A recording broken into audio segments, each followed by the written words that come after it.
बांग्लादेश में एक बड़ा राजनीतिक बदलाव देखने को मिल रहा है।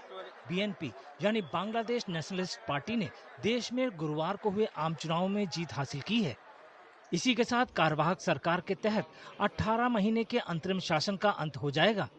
ये छात्रों के नेतृत्व में अगस्त 2024 में हुए विरोध प्रदर्शन के बाद बांग्लादेश में पहला संसदीय चुनाव है। इस प्रदर्शन की वजह से पूर्व प्रधानमंत्री शेख हसीना को सत्ता से हटना पड़ा था। बीएनपी चेयरमैन और पूर्व प्रधानमंत्री खालिदा जिया के बेटे तारिक रहमान का बांग्लादेश का अगला प्रधानमंत्री बनना लगभग तय है। अगर ऐसा होता है तो बांग्लादेश में 35 साल बाद कोई पुरुष प्रधानमंत्री बनेगा। इससे पहले बांग्लादेश में जब भी बीएनपी की सरकार रही है तो भारत के साथ संबंधों में गर्मजोशी नहीं दिखी है। विश्लेषकों का मानना है कि खालिदा जिया की अगुवाई वाली पिछली सरकारों के वक्त सुरक्षा नीतियां स्थिर नहीं थीं और भारत की उम्मीदों से अलग थीं, जबकि शेख हसीना को भरोसेमंद साझेदार के रूप में देखा जाता था। हालांकि प्रधानमंत्री नरेंद्र मोदी ने चुनाव में बीएनपी की निर्णायक जीत पर तारिक रहमान को बधाई दी है। इसे एक व्यावहारिक कदम के रूप में देखा जा रहा है। विदेश मंत्री एस जयशंकर ने हाल ही में बीएनपी नेताओं से सीधी बात की थी। विश्लेषकों का कहना है कि नई बीएनपी सरकार चीन और भारत दोनों के साथ करीबी रिश्ते बनाए रखेगी। उन्हें ये भी उम्मीद है कि बांग्लादेश बनाने में भारत की भूमिका को नई सरकार नहीं भूलेगी।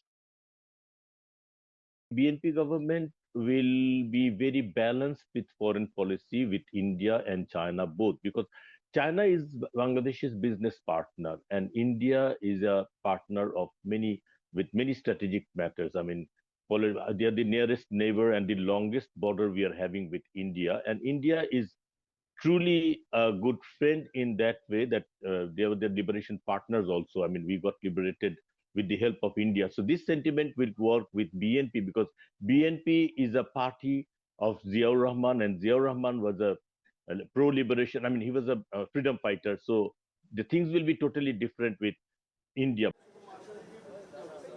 हालांकि संवेदनशील मुद्दे बरकरार हैं। बीएनपी ने शेख हसीना के प्रत्यर्पण को एक प्रमुख चुनावी मुद्दा बनाया था। उसने ये दलील दी थी कि भारत का पूर्व प्रधानमंत्री को पनाह देना सीधे तौर पर बांग्लादेश की संप्रभुता पर असर डालता है।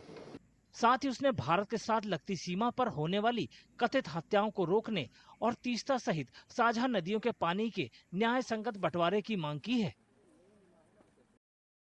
साथ ही बीएनपी का घोषणा पत्र पड़ोसी देशों के साथ समानता, आपसी सम्मान और साझा विकास पर जोर देता है। तारिक रहमान ने पहले कहा था कि बीएनपी सरकार बांग्लादेश फर्स्ट के फ्रेमवर्क के तहत अर्थव्यवस्था आधारित विदेश नीति अपनाएगी। पार्टी ने हिंदुओं समेत अल्पसंख्यक समुदायों की सुरक्षा का भी वादा किया। Now that the BNP has come to power, I sincerely hope they will continue the policy of respecting India's security red lines. This for India is going to be a prime objective, a prime purpose, a prime indicator of the future of good relations between India and Bangladesh under Prime Minister Tariq Rahman. And I think that this is the first indication that should be given, because we want India and Bangladesh to have a good relationship, a strong relationship, upward trajectory. Secondly, between Bangladesh and India, a very strong modus of economic cooperation, mutually beneficial economic cooperation was built up. And we saw that under this cooperation, Bangladesh got 6 to 7% annual rate of growth. Their GDP grew very fast.